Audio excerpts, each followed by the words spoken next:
সংকুচিত হৈ আহিছে বনাঞ্চল বনাঞ্চলত ঘনত্ব বাঢ়িছে বন্য প্ৰাণীৰ খাদ্য বিচাৰি ওলাই আহিছে বন্য জন্তু স্বাভাৱিকতে সংঘাত বাঢ়িছে বন্য জন্তু আৰু বনাঞ্চলৰ পাৰ্শ্বৱৰ্তী গাঁৱৰ মানুহৰ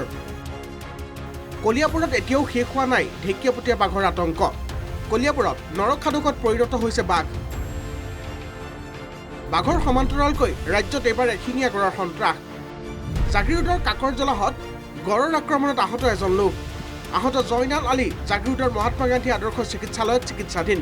গড়টো কাষৰে পবিত্ৰ অভয়াৰণ্যৰ পৰা ওলাই অহাৰ সন্দেহ ৰাতিপুৱা 4টা বজাত ৰাতিপুৱা কাকৰজলা বুলি কয় কাকৰজলাৰ মছজিদৰ সন্মুখত গোটেই হুলস্থুল লাগিছে ৰাতি 4টা বজাত তাৰপিছত গোটেই মানুহ ওলাই আহিছে জয়নালো ওলাই আহিছে অহাৰ পিছত গড়টো সন্মুখত পৰি গ'ল ৰাতিপুৱা কুঁৱলী পৰিছে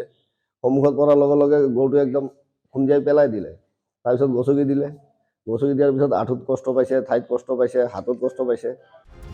ডিমৰীয়াৰ দুৰুগতো গড়ৰ মুক্ত বিচৰণ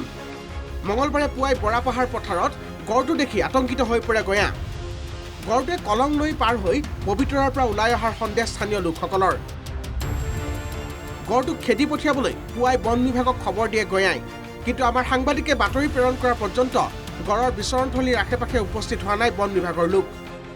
সোণাপুৰৰ পৰা চন্দন মালাকাৰৰ সহযোগত জাগিৰোডৰ পৰা ধনঞ্জয় প্ৰসাদৰ ৰিপৰ্ট NKTV+।